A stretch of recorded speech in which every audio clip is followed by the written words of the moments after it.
everybody. Welcome to the live. I'm going to be speaking with Hadar Cohen. She is a Arab Jewish mystic, healer, teacher, speaker, and we're going to be chatting about Palestine, Palestinian Judaism, identity, Arab Jewish identity, and spirituality, and how we can best show up in this moment. I know that this is a topic that I think about a lot, and I am really excited to talk to Hadar because I've been following her for the last over a year, and I really love everything she says. And this is the kind of community and connections that I want to be making, especially with anti-Zionist Jews who identify as Arab and Palestinian. Hadar is here. Yay. Okay, let's have her join.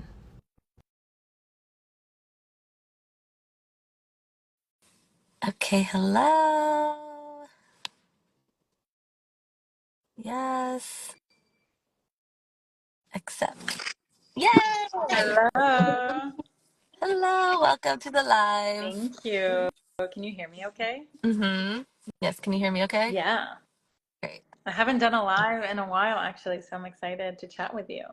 Yay. Okay, great. Actually, me neither. The last live I did was in May with Yuval Man. Oh, yeah, I did a live with Yuval as well. Yes. Oh, that was great. Yeah. The Israeli identity and culture live. Yeah, yeah. He's also an Arab Jew, Right. so Look at we're just, us. yeah, we're uniting all We over. should be. That's kind of like what why I really wanted to talk to you is because of that, because that identity I feel like has been sort of weaponized against me in my life. And even when I was little, I remember asking my mom if like I should write down on my school forms Middle Eastern, and she would get mad at me and she was like, no, no, you're white. And I was Told like, you're white. My mom told me we're other. I would always write other because it was really hard for me to feel white, Yeah, you know, because everybody would like speak to me in Spanish and nobody yeah, thought I was white. So I was just kind of like, but now people do think I'm white more than like it's, I think the identity confuses people. Being mixed, whatever, it's just kind of like it's ambiguous. Yeah, totally. Yeah. yeah.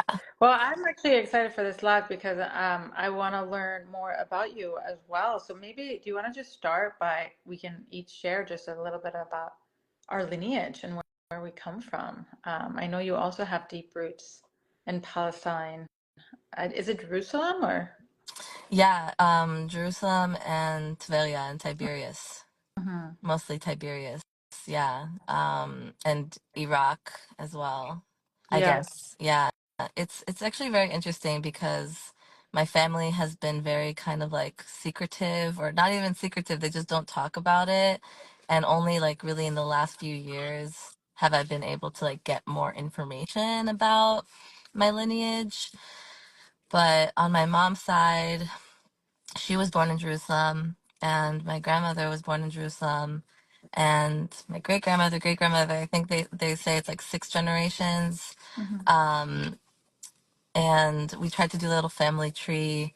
I'm not really sure. Like people were moving around, but from what I understand is that my great grandmother, my grandfather's mother, like maybe moved to Iraq from Tiberias when she was pregnant and gave birth to my grandpa, Yitzhak, rest in peace, in Iraq, in Baghdad.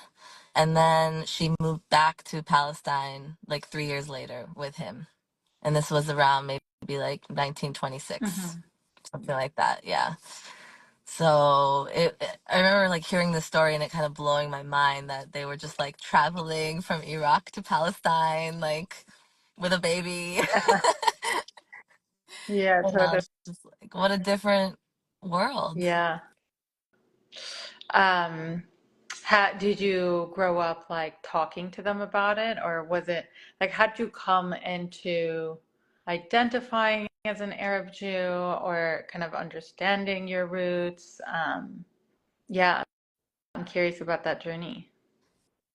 Yeah, I didn't. Actually, one of my biggest regrets is that I didn't get to talk to my grandparents about Palestine before they passed, like, especially my grandmother. Yeah, Um, because, like, I think it was so suppressed, you know? yeah, And even today, people don't want to say Palestine, and it's always like confusing, you know, like even when I talk to my mom about it, like it'll just be this strange thing where it's like, you know, we call this land Israel even before it was like it historically just doesn't really make sense to me. I'm just like, but I also don't have a lot of like knowledge about, you know, what life was like for Jews in Palestine and what they thought of the land. If they thought of it as like were they on Eretz Israel like in their mind, like based on their religion, you know, and like this is the land of Israel, or you know, or is that purely a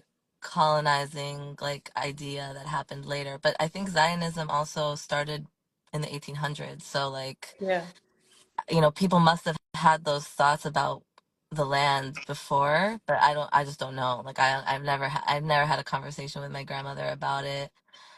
Um, the most that I got out of my grandmother about like her childhood and like the way she grew up was had a lot to do with like her connection to land and water and you know things like she would like tell me why she didn't like flush the toilet all the time because she was so thoughtful about conserving water and that she remembered like carrying buckets of water and like things like that. Or I like watched her cooking and the way that she handled the parsley and like really made sure that every little bit of the parsley was used. Like these are little memories that I have, but they're very far and few between because we didn't live with like she was living in Tel Aviv and we were in New York. So I would see her like a couple times a year throughout my life growing up. But yeah, identifying as an Arab Jew, like I said, like from an early from middle school, like when I was just like, oh, I'm Middle Eastern, like I kind of already felt that, but I wasn't really allowed to say that. yeah, yeah, totally. Yeah, I mean, well, first, you just made me think of there's this amazing artist. I'll send you her stuff. I'm blanking on her last name, but first name's Anna. She's Iraqi Jewish also, and she makes really beautiful performance art. She has like a visual art video about her mother sorting out the couscous, and um, yeah, it talks a lot about identity as like these kind of like little places in the kitchen or in the home or in the like in the texture and the feel, right? You might not know necessarily all the stories, but there's something that then gets passed on in how you cook or how you breathe or just, you know, these kind of simple everyday life things. But yeah, I'm just kind of struck also. I mean, this is part of the tragedy of just everything, but just how many worlds have been destroyed, you know? Yeah, Yeah, and continue to be destroyed, you know? And just it's like every day that kind of goes on, it's like we're, we're, we're just destroying and destroying and destroying and destroying more. So it becomes even harder to recover any sort of stories that are pre-colonial or um, yeah, yeah, you know, like the world of our grandparents even feels so far away. Um, yeah, it does. Yeah, it feels so far away, and I wish I had more. I do. I think it's one of those things now that like I can sort of like maybe create it, you know, with all the destruction that's happening. I can create as much as I can by learning and by handling and dealing with the, you know, the memories that are like embedded in my body, you know, and my DNA more than like yeah, having that connection like to really be able to talk to my grandparents. But yeah, it is sad. Like I mourn for the culture that I don't have, you know, like yeah, My grandpa was a linguistics professor Oh, at wow. Tel Aviv University. He taught Hebrew, Arabic, and French and English. And I just don't understand why Arabic is not a language that I speak. Yeah. Or my mom, like, it's frustrating. It's part of the most confusing elements of like this like Arab rejection, Hmm. because when I talk to my mom about wanting to learn Arabic, or I tell her things about things I've learned in Arabic, like she gets excited about that and she loves language. But yeah, there's something about the Arab identity that is so hostile to her that I don't understand at all. Yeah. Well, first of all, I just completed a first semester of Judo Arabic at Oxford University today, so I'm like feeling Congrats! proud of that. Yeah. Yeah, it was a really sweet class to learn more about, yeah, reclaiming Judo Arabic because it is pretty wild in terms of language history. It's, just how quickly that language went from being just spoken to just not. Was pretty drastic. And yeah, I mean, I relate to what you're saying. I have a similar dynamic as well with my family. And I think that there's just something, maybe part of like kind of the propaganda or the way in which that word, even Arab, has just been so like twisted and demonized into like almost kind of creating this like evil thing that you should never associate with anything that even closely ever resembles even a tiny bit anything Arab, Um, and then it's just like you're like, oh, okay, well, what about this food? And they're like, the food's great. And you're like, well, what about the language? The language great. Well, what about it? And there's just like this way of, um, yeah, taking this kind of Arab word, Arab identity, and making it separate from everything that it is. Yeah. Um, yeah, it's really, I think that was part for me of that, of my process, because I grew up in Jerusalem, and um yeah, growing up in Israeli society, like there's just such an intense like Arabs are the enemy, Arabs are terrorists, Arabs suck, just like this very hard, and it was always, and this is kind of in some ways a classic struggle, but I definitely had that where it's like at home, my grandfather was a prayer leader, so we listened to actually a lot of Arabic music, and that was just like so normalized, like my dad's favorite singers are Arab singers, and but then it's like going out into schools or into the streets, it's like you couldn't really say that your family listens to Arabic music because then you would be made fun of, or I don't know, it just like wasn't culturally or socially acceptable to, um, yeah, like listen to Arabic music. And for me, it's just like the inconsistencies Yeah. between what I was kind of receiving from my family and like what actually made them happy, and like where they found joy and when they found connection to themselves, and um, versus kind of like the politics of what was being said. Like there was a huge gap, you know? And even one time I remember asking my dad, like, I was like, if the world was different and we could go back to Aleppo, like, is that something you'd be interested in? And I was kind of just asking that, and he just started like crying. He's like, I would die to go back, and I was like, wow, I Um, like never saw that side of him, because it wasn't like actively transmitted. I had to seek it out. I had to ask the questions. I have to find in some ways the ways in which the emotions were just buried deep down under this like layering of just becoming Israeli. Um, so yeah. yeah, I feel that so much.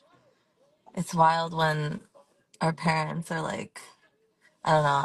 I I love that we both can relate to that like kind of dynamic with the family. I feel like I need more support around that in my life because it's really difficult to deal with, honestly. And I want to have a positive outlook on like my culture and my ancestry, you know, and then to have all of this like just like negativity surrounding it, and I don't, I just, you know, it's hard to understand why.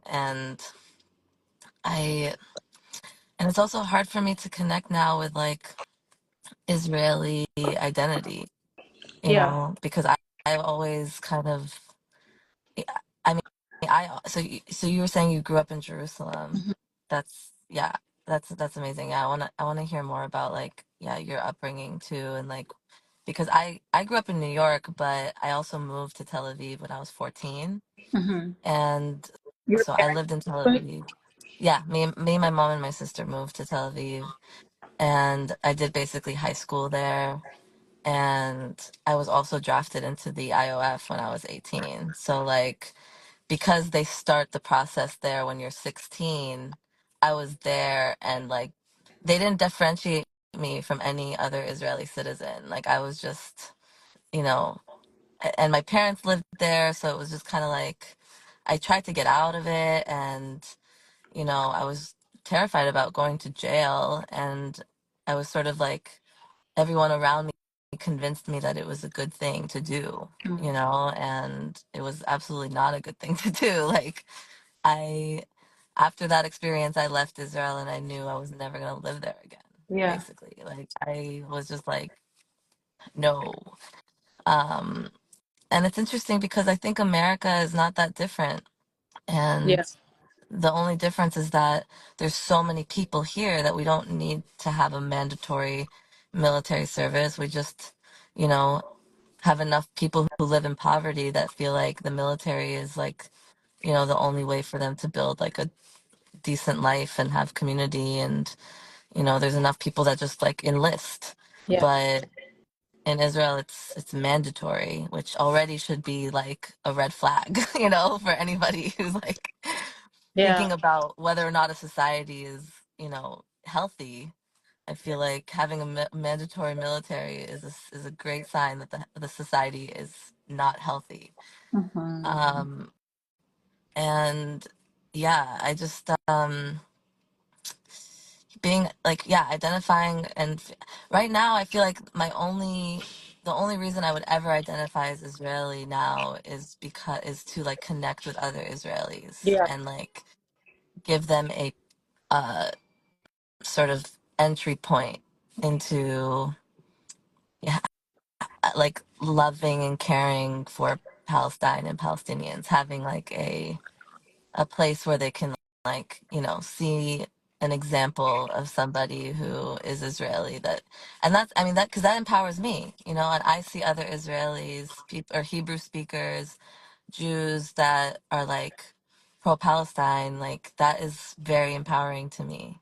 Mhm. That's why I love your work so much, and Yuval, and like, you know, these are like and when I went, you know, people I've connected with who are on the like radical left, you know, radical bloc, voices for peace, breaking the silence, like all of these orgs in Israel that are like, I guess they're really a minority, but they're really important to me. Yeah. um and I try to like empower them as much as I can. But yeah, you know, what is your like lineage in your family, and is your family all living in Jerusalem still? Yeah, they are. Yeah, well, so I was born I kind of had in some ways the opposite journey in a way. Like I was born in Jerusalem, and when I was 10, my family moved to New Jersey. Um, and Oh, then my parents moved back like a few years ago. But yeah, my lineage is actually quite mixed. And I think, you know, with this term Mizrahi, like I grew up Mizrahi on both sides, my dad and my mom, but they were very different versions of Mizrahi. So it was also almost like it's like, okay, like out in the streets, I mean, especially in Jerusalem, right? There's like this apartheid wall, there's this segregation between Israelis, Palestinians, and um, all this oppression. But then there is almost kind of this whole other world within my family, which is around Mizrahi dynamics with one another. So it was like this actually quite confusing thing because the thing that was closest to my reality and existence was just my family and all these different, you know, dynamics. But then it's like this outer world that's about Israel Palestine, and not to say that they're separated, right? Because obviously they're connected. But I'm just always struck by, especially in the international conversation, is just there's so much. I mean, every media outlet has a whole section just on Israel Palestine, and just the level of discourse that there is around it. But how often, I mean, and this has been generations and not just in the last year, just this is something that's part of the discourse, is actually not talking at all about Arab Jews, so much to the point that people just don't even know um, that we are people. So, anyways, but yeah, my dad's side is like Aleppo, Jerusalem line.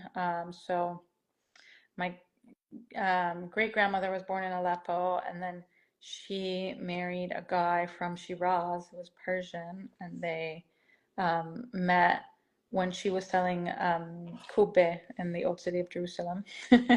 So then they have like this really cute love story actually. And yeah, so then yeah, both my grandparents from my dad's side were born in Jerusalem and grew up in the old city. Um, and, had Palestinian friends basically till the day they died. My grandma, especially, she grew up having like play dates with her Palestinian Muslim friends. And yeah, yeah. My mom's side is Kurdish, so they were born in northern Iran, and came to Jerusalem in the 50s. So yeah, that's part of what I was also kind of saying about the Mizrahi dynamics, like on the one hand coming from like a lineage of like these cities, right? Aleppo, Jerusalem, like Shiraz, even like, and I have like a great grandmother somewhere from Baghdad as well. And then on the other hand, it's like Kurdish lineage, and very different, coming from a very small village. My grandma still, from my mom's side, still doesn't read or write. Everything was very oral. Wow. So just like a whole other way of being. Um, yeah. So Wow. uh, yeah, yeah. So Yeah, it's also, I think there's a lot of like the village city kind of vibes, and maybe that's a that's huge part of my psyche too. that's Like, so cool. Yeah, my family is so city, like, or at mm, least my grandparents moved to Tel Aviv at some point in their adult life. So like they were in Tel Aviv. My mom grew up in Tel Aviv, and then my dad also grew up in Tel Aviv, but totally different timeline because my dad is 20 years older than my mom.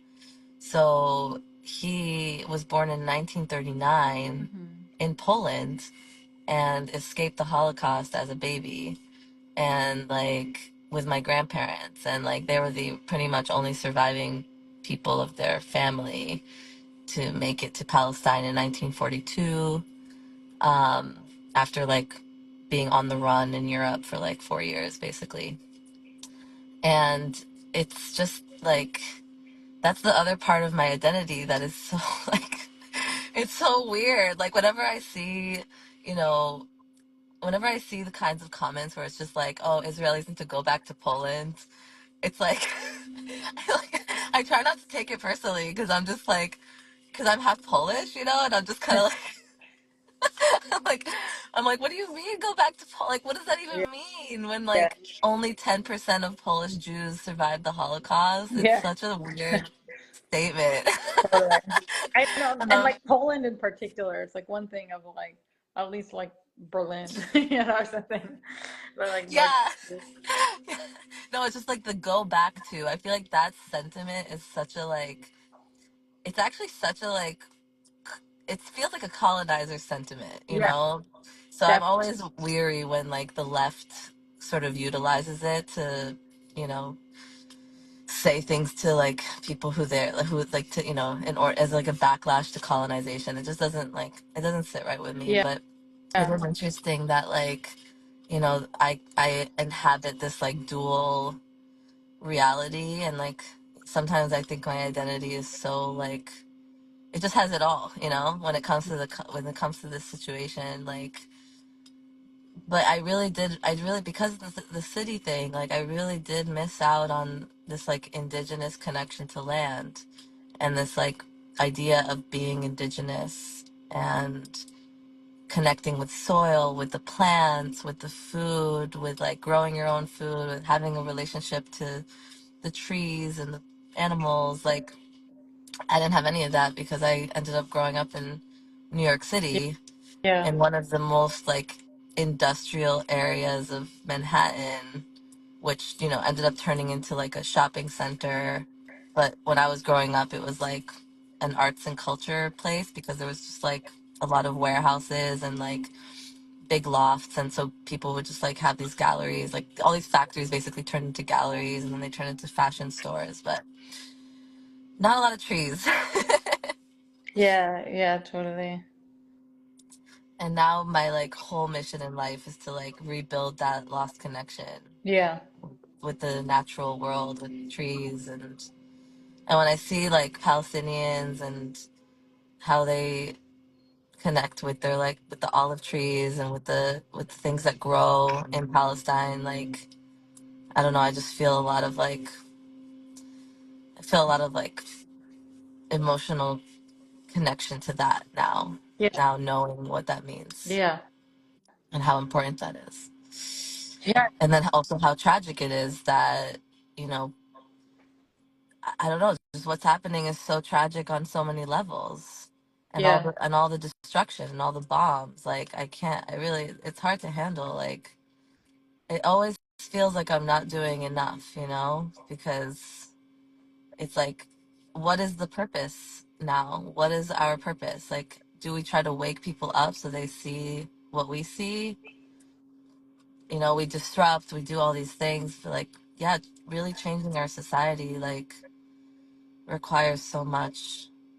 How, I guess I have a question for you. Like how often do you come into discussions and conflict discussions with people like Zionists or, you know, do you find yourself in conversations like that a lot?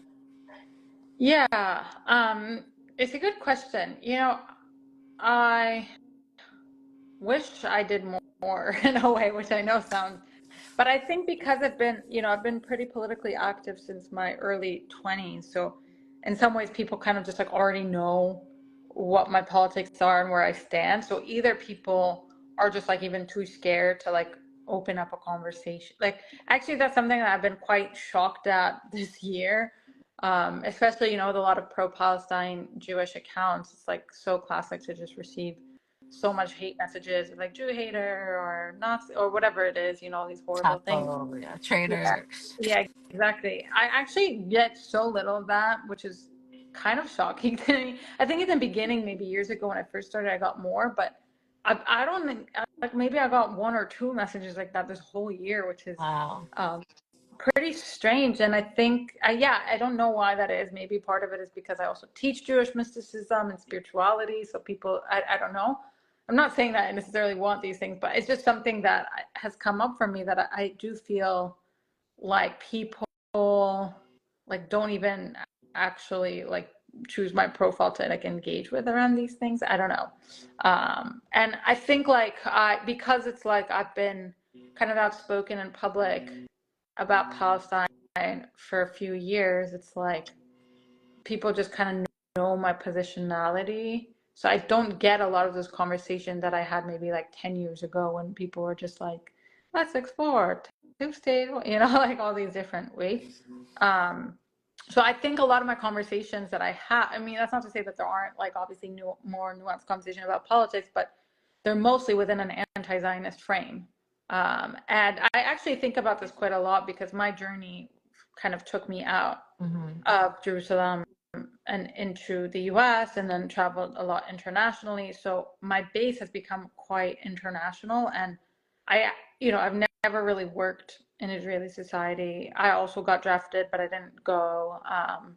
So like I never actually had any of these like Israeli experiences of like the only time I got paid for anything was working for a Palestinian organization in Jerusalem. So like yeah, like not working there, not being in the army, like I went to school there, but like when I was really young. So, anyways, and then when I would go back, I was like mostly either with like Palestinian community or with anti-Zionist Israelis. So I just like didn't have a lot of, um,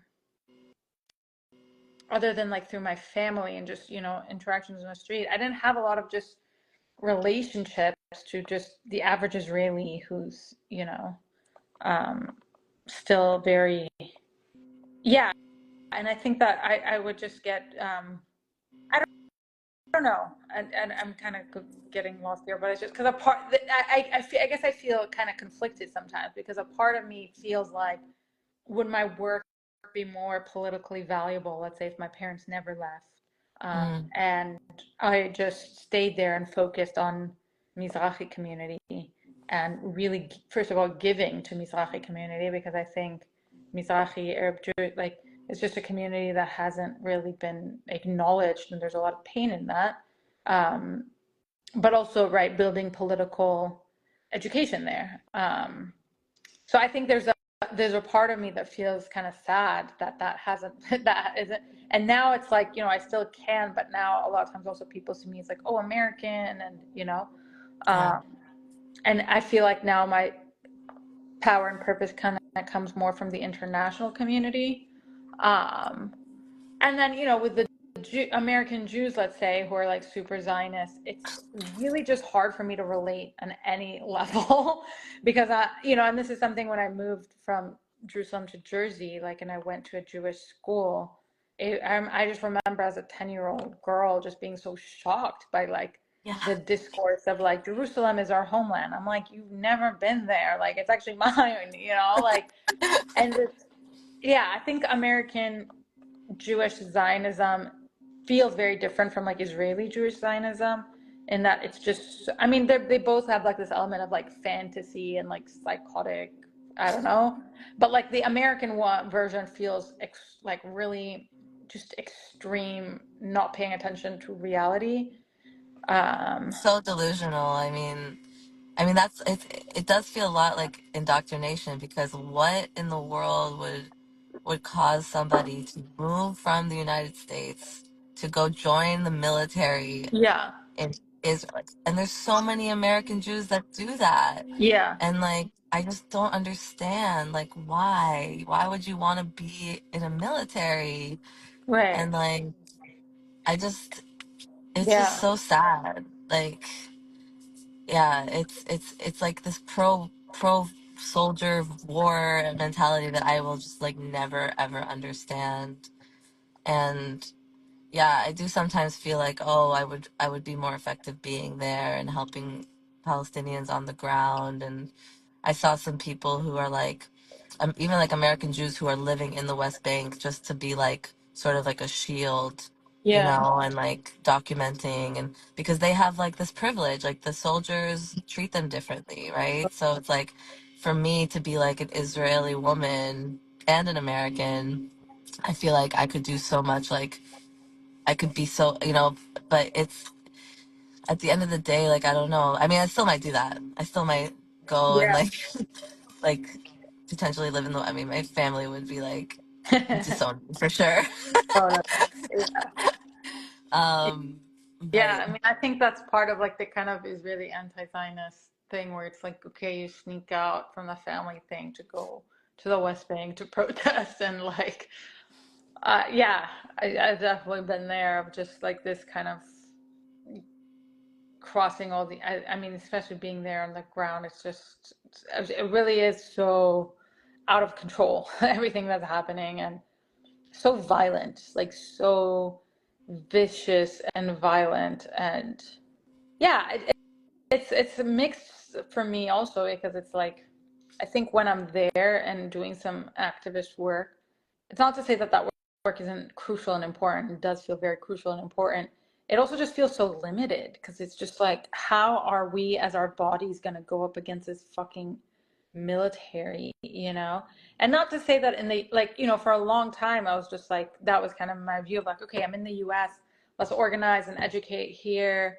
But also, this year's also been kind of like, is that even does that even work? Because this state is so militaristic in its core. And one thing I was thinking about as you were just speaking about the intense like indoctrination of militarization, the thing that I'm always so struck by in the discourse, and this happens both with Israel and with America, is that somehow then the narrative that is sold is like Israel really wants peace. America wants peace, like this Yeah, very hard, like, oh, like Palestinian kids are taught to kill and Israelis want peace. Like this very just blanket inversion. inversion. And you're just like, you have a mandatory military system that you're indoctrinating people into.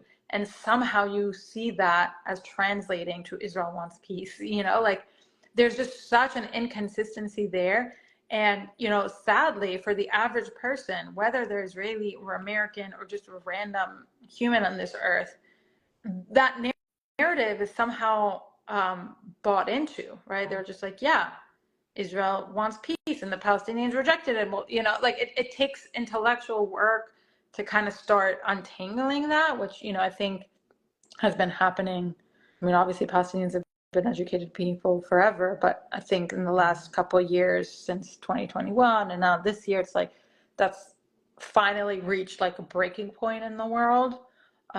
But Yeah. yeah, it's just I'm always so shocked by kind of the audacity of like, oh, like if you ask, sometimes people, I see this in comments, like if you ask any Israeli, like they really just want peace, they really just want coexistence, and then they're enlisting in the army. So, um, Yeah, yeah, it's also this like narrative of like the most moral yeah, army and like, yeah, what is it like it's just so it's so wrong and absurd. And I actually have like a childhood friend who unfortunately I don't think we're really friends anymore.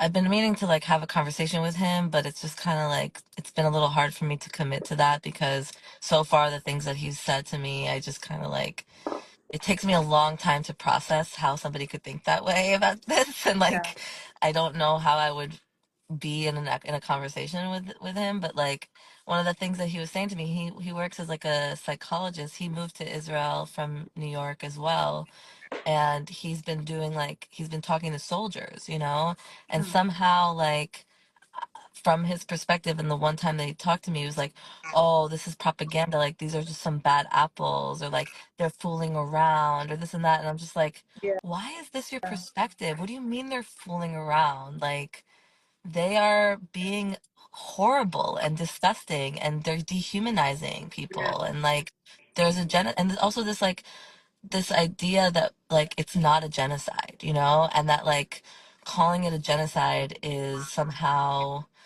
like inappropriate. yeah, It's like what why wouldn't you want to stop what's happening here? Like why wouldn't we call it what it is and also want to stop it? Like, it's really it frustrates me a lot, and I kind of like sometimes I think like okay, I'm strong enough to have these conversations and to try to like bring people in, and maybe now in this next chapter of my life like I will do that more, as I sort of like build my voice and get a little stronger and have maybe more community like around me that can support that. But yeah, it's like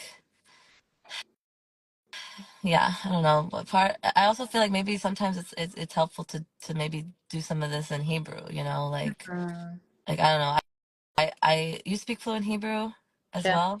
Can. I mean, I Hold do love speaking Hebrew. I will say, like, that's part, and I know that's like sometimes a controversial thing in the political activist space. But I mean, both Hebrew and Arabic to me are just such gorgeous languages. Do you Like, speak Arabic? sah, Huh? yes, yes, twice. Ah, I can read and write. Like my speaking, I get like, but yeah, that's my 2025. That's my project 2025 is learning Arabic. yeah, I need that. Like, I need that so bad. It's hard. Like, I got pretty good with Spanish this last year, but I just, Arabic is like, at least I know the grammatical structure is the same in Arabic and yeah. Hebrew, so at least that will like I'll have some entry point, and there's a lot of similar words for sure. But yeah, Oh, Hanin is it's. here. Hanin is my Arabic teacher. Oh, She really? was. Haneen! Yeah, Hanin is Wait, can amazing. Haneen be my Arabic teacher? Yeah, I need an Arabic teacher. Hanin is an amazing Arabic teacher. Yeah, we did a few Zoom sessions. She's an amazing teacher and super fun. Oh my So gosh. Wait, I'm gonna follow her. I need. Can yeah. I? I'll do it later. Okay, I'll find it later. Yay. Okay, great. I love that. Actually, there was a time, I think this was last year, or maybe I can't even remember, Honey, I don't know if you're still on here, but we were trying to organize specifically a community group online course for Arab Jews to learn Palestine together that she would teach. Uh, Oh, can we do this? if you We want look. to organize it, Yeah, I'll organize it. I remember I was trying, I can't remember what happened, but I just completely lost track of everything. But yeah, I think that could be fun to organize. I will absolutely do that. I love that idea. Okay, I'll reach out to both of you about that.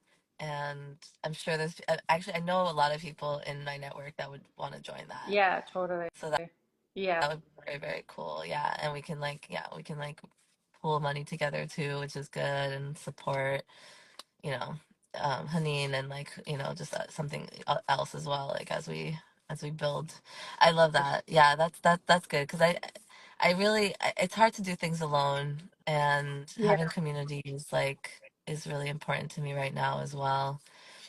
Um, so I guess now, yeah, on that, and like also like as we sort of wrap up our live, like I would love to ask you and see where you're at about like, so you're in New York. Hmm. Yay. Okay, great. Because yeah, I'm trying to focus on local community right now as well, and like kind of give people, especially here, like spaces to be. I love that our first time meeting in person was at the like Mizrahi Rosh Hashanah Oh yeah, service, that's true. which was cool. That was actually the first time I've ever been to a Jewish service that was like that. That was like Yeah. that was rooted with like Arab culture and like Mizrahi like songs and stuff, and I was just like, I loved it. I was saying to my friends, I was like, oh, the kafia to kippah ratio is strong here. Like I like it. It's good. Yeah, I was just gonna say, it's like there's something so beautiful about having so many Jewish people be so pro-Palestine, like, and just growing that network and that community, and yeah, that feels like it's shifting something, and it's like with all of these things, it's like it's not happening soon enough. It's everything is too late, like all this stuff, and there's something so beautiful about, yeah, being in a prayer service of people full with kafiyas and singing in Hebrew, you know? I love that. Yeah, it was beautiful to me, and I want to like I want to do more stuff like that, and kind of how everything is all connected in our worlds, and just kind of like remember that. Um, oh, I also wanted to talk to you about your spiritual work, Yeah. and like, speaking on the services and Judaism, like for me, growing up Jewish was always just like this cultural identity. Like, I don't know why we were not very religious. We didn't really go to like services that much. I mean, we did a little bit as a kid, but as I got older, I kind of moved farther and farther away from it. And I never like, it was always just hard for me to identify as Jewish because I knew I was, but I also just didn't care. I was kind of like, I was like, whatever, like leave me alone about it, and also it's same with like being a woman. Like I got it, now I connect more with both things actually as I get older, I think. But like it was just kind of just like leave me alone about it. I'm just a human being. I'm just a weirdo, Yeah. like I'm an outsider. So like I'm not going to identify with anything, but I always did feel very spiritual and like connected to God.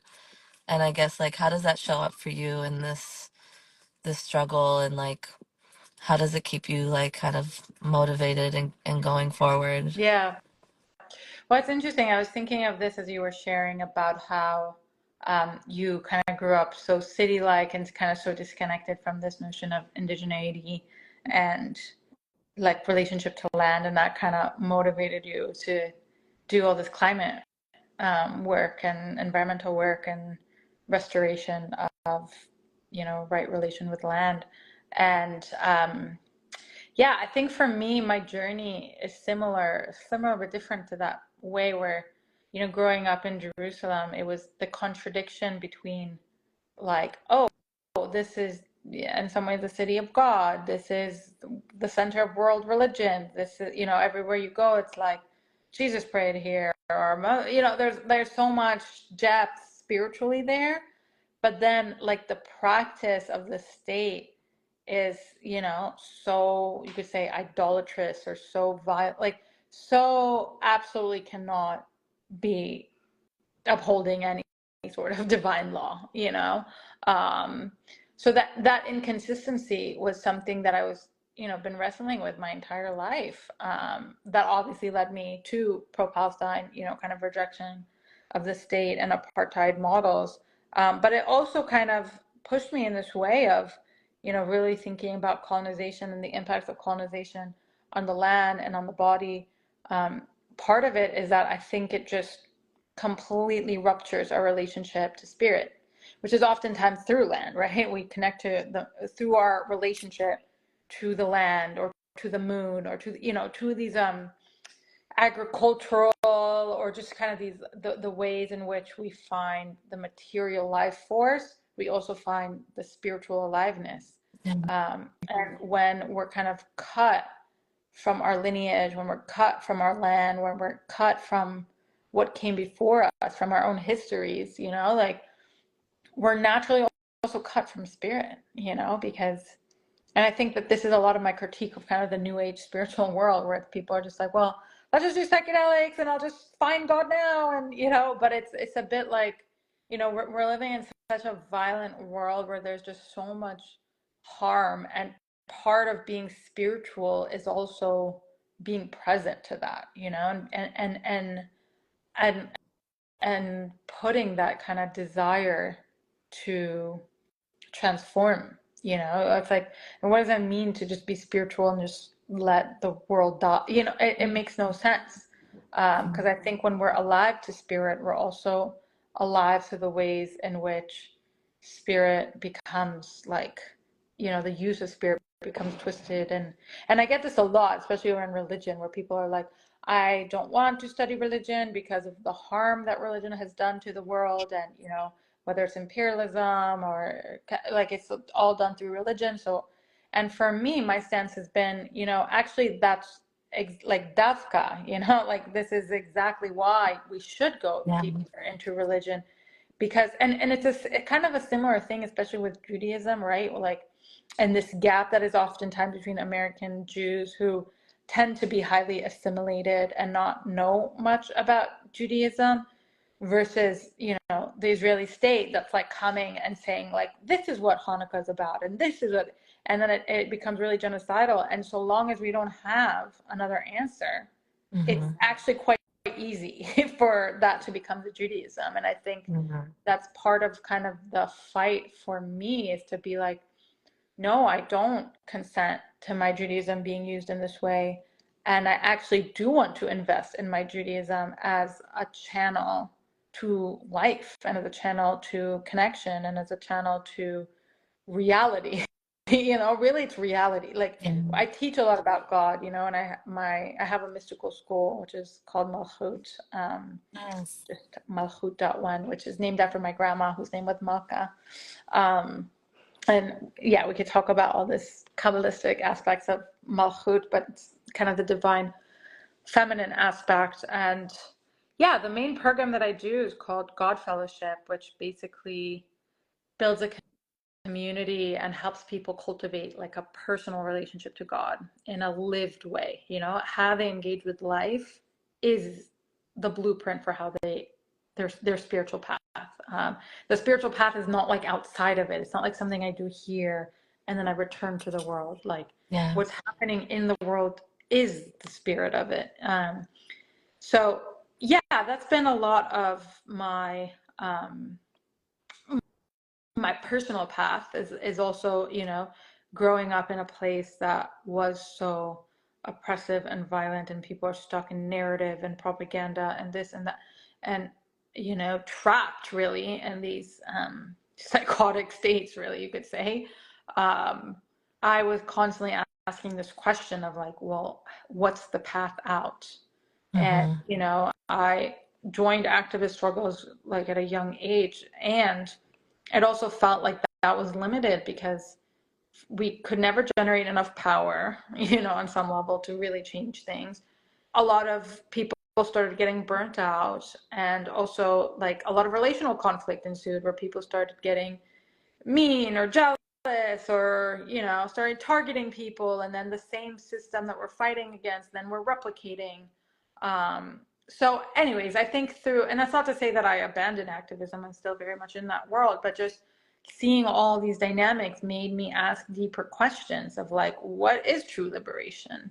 Mm-hmm. And I just don't believe that liberation is only a physical thing. I think the essence of it being like spiritual liberation means that whatever's happening inside of us matters, you know, that it's not just what it seems on the outside. It's like that there's all these like hidden worlds inside, whether it's like how our mind works or how our emotions, and all of these things are quite political. Yeah. Our minds and our emotions, like we're so used to them being like the private domain of ourselves, like that's, you know, the realm of but actually they're all wired into the collective reality, collective being, collective consciousness. Like that's actually where we're sourcing things from. um so anyways, that was like a bit of a convoluted answer. No, There's a lot more. I love hearing you speak. Wow. Like I relate so hard to everything that you said. Like it's so beautiful too to really like understand Judaism in that way, to have this sense of like reclaiming it and wanting to define it in a way that is so like beautiful, you know, Mhm. and have this like decolonizing aspect to it. I wish I knew more about Judaism. I honestly, I think that the only way that I would learn more about Judaism is through your school, because I don't, Yeah, you I know, was gonna I say, don't come know. join the school. I don't know where else I would trust the knowledge, to be honest. Like I trust Yeah, you. Like I really love thank you. the perspective that you have. And because I thought about Judaism as kind of this patriarchal, you know, monotheistic um, perspective that I didn't really understand why it captured so much of the world, you know, and sort of like influenced Islam and Christianity. And like now we're in this bind of like Abrahamic religions that are fighting each other, or, you know, with their ideas, but it still obviously captures something for people. And I think Yeah, now when I think about it, I'm like, okay, what is this like one God aspect? Why is that resonating so hard with people? And maybe it has to do with just this thing that I do also believe, is that we are all one, you know, and that we all are connected, and that oneness is, you know, God and like source and the earth, you know, the planet that we're on. That's to me like the way that I've sort of channeled my religious or like, you know, spiritual understanding of the world, of God, is that the earth is God, you know, and the earth is alive, and like we are the earth, you know. And that's kind of like where all of my spiritual belief system is like contained right now, is in this idea that we are the earth and there's no separation. So what happens to the earth, what happens to other people, what happens to life is all connected, and is happening to yeah, us as well, and on an individual level. So I love that. And I'm gonna come to your school. No, I have to now. Oh yeah. my gosh, I'm so excited because I don't know any, I literally don't know anything about Judy. Like I know very little, you know, Well, I but was gonna say, I mean, so part of the, so I have the Jewish Mystical School, and we do weekly Hebrew Bible classes, and right now we're looking at the creation story, which has been so wow. fun to look at together, and just study that. But also just to say is that part of the reason why I built this Jewish Mystical School is exactly for people like you, because a lot of times it's like people just don't even know where to start or like how to. So anyways, by joining this school, you also get like a library of all these kind of recorded classes that take you from kind of the very introduction to like the more scripture based or mystical. Yeah, and I think the thing that I love the most about Judaism, which I feel very fortunate to have grown up this way, that Judaism was not something that was like forced down on me. Like the way that I inherited Judaism is that, okay, here's what came before you, but now we're gifting it to you. How do you want to take it? How do you want to relate to it? And um, I actually find it to be quite empowering to have a relationship to scripture that's like, I can relate to what has happened before me, and I can also choose how to Yeah. relate to it now. Yeah, I think the scriptural kind of canon, if you will, is like, to me, that is actually so much of how we make change in the world. I've never actually said this, I think, publicly, but like, because I think especially the biblical canon Hmm. has so much weight in terms of shaping people's minds. These stories, whether it's the story of creation or Adam and Eve, or even Noah or like all these stories, they're in our psyche. Yeah. So when we interpret them in new ways and when we make them more relevant to our lived reality and our experience, I do believe that actually has shifting consciousness power in it. Come to Yeah. scripture class. Okay, I'm coming. I love this. Yes. And I encourage everybody in the live to also learn. I love learning. I love learning so much. That's what I always associated Judaism with, like, is like this like passion for learning, for language, which is obviously something that I am very passionate about. And and I like to teach through poetry as well. So I like whenever I learn something, I get inspired to like make it a song and like, Yeah, I watch release it out your into the. songs. I love it. I'm like, damn, this girl's so brave. Bringing all of it together. I love it. Yeah, it's always such a like process. I think the thing with like the immediacy of social media and how people make things today is like I am so vulnerable in like Yeah, showing my process because I feel I you. don't have time to like really construct anything. I mean, I can and I do, but it's like I have to just like put it out. Whatever it is at any point that it is, it's just kind of like you see the process and that's part of it, which is Hmm. good. Yeah, there's a lot to do too. Like, there's so much for me to learn, but one of the big projects that I'm working on now is like, yeah, creating educational content around like real people in New York City that are doing community work, that are doing post-capitalist like Yeah. decolonizing work and just like creating a culture and like community around that, a hub, a platform for like for people who are like really thinking about and building the future that we want to see. Um, and I definitely like see you as part of that, and it's good to be local. I Yeah. think that like it's like yeah. I hope maybe the next time that we do like a live, it could be in person. Totally. You know, or we could like yeah. Well, yeah. Right now I'm like kind of in this housing limbo, but which is why I'm in my car Oh, yeah. to fly. Yeah, right. You said you were moving. Yeah, I've been moving since November. I had like a place, but then I lost it, and now it's like I'm figuring things Yeah. out. But soon, hopefully, I'll have like a home base to like do stuff like that out of, and maybe start like I've been wanting to make a podcast, honestly.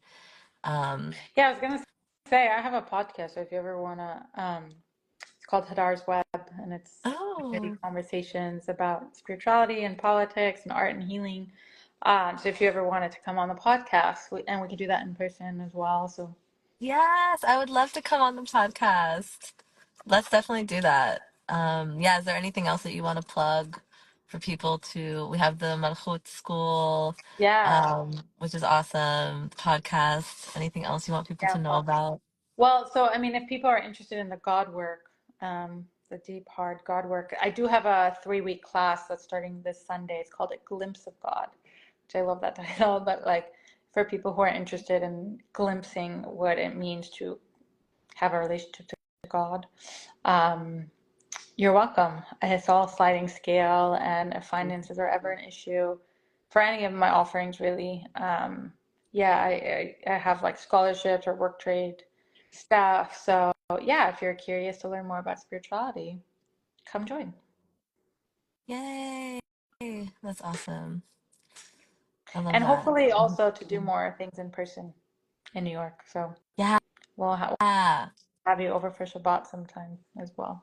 Oh, that would be great. I love it. I love that. Yeah. Aw, thank you so much. Thank you for this Thank beautiful you. conversation. I Yeah, really feel like hopeful and uplifted, which is nice. It's a good feeling. Just to know that you are exist and doing the work that you're doing in the world just makes me really happy. And whenever I see you online, it like warms my heart. So just like thank you so much for that energy that yeah, you're bringing. And that's it. When people ask me like, "Oh, what keeps you hopeful about, the future?" It always comes back to the people that I'm seeing that, you know, are embodying the values and the energy that makes me feel safe in the world. And yeah, I definitely see you as one of these people. And so I'm really grateful you agreed to come talk to me on the live. And I hope that, the people who are watching and the followers and everybody go follow Hadar and like, support your work because yeah, I think it's really important. And I you. thank you so much.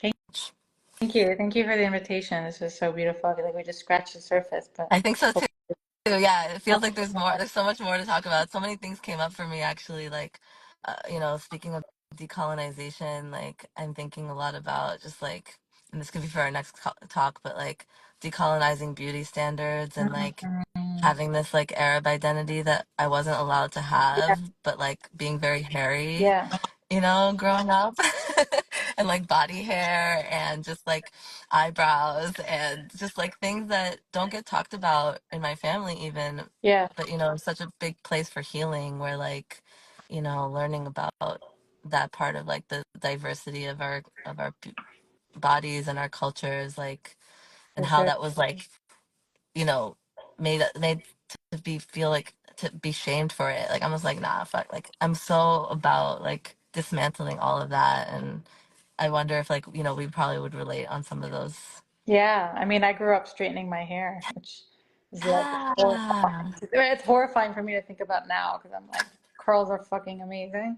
Right. But yeah, Same. I when I was little, I was so like mad at my curls yeah, and like I yeah, would like get blow job, but it happened to me pretty young where I was just kind of like I don't even like how I look with the yeah, straight hair, so I just stopped doing it. But the eyebrows, ooh, yeah, the eyebrows.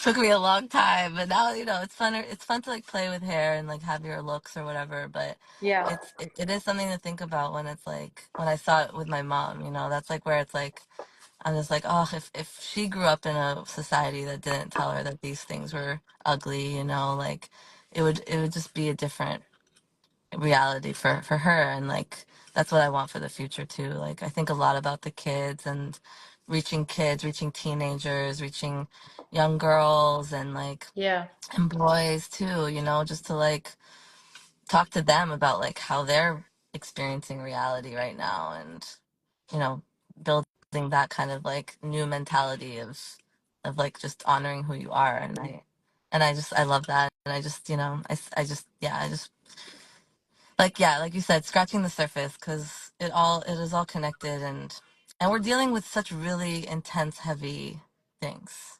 So yeah, like you said before, like how do we with our bodies come against the military industrial complex, these bombs, these horrible like actors, and like what they're doing to the planet and to people. It's wild. It's really it feels unfathomable, but yeah, I think we just have to take it like moment by moment and like connection by connection. yeah, yeah, 100%. Yeah, I mean, it is. It's like just absolutely so horrific to just witness all of this. And yeah, there's no words for it, and it's, yeah, I think it's like, at least for me, I've just like just choosing and committing to like what it is that I can do and just trying to just do that really well, because I can't do it all. And as you said, it's like as an individual, it's like we're always going to feel like not enough because as an individual, it's not enough. So, but as a collective, somehow one day it will be, you know? So that's in some ways my prayer. And that's why I love all these different weaving connections because I think it creates more of this energy exchange that then creates more possibility. I agree. Yeah. And if this last year has shown anything, is that people are waking up, Yeah, and more people waking up every day. So that's got to be worth something. totally. Yeah. All right, my dear. Lots of love. Lots of Good luck with love. your move. Thank you. Yes. All right, I'm gonna post this, and yeah, everybody check out Hadar's work, and we'll do more in the near future. Sounds good. Bye, dear. Bye.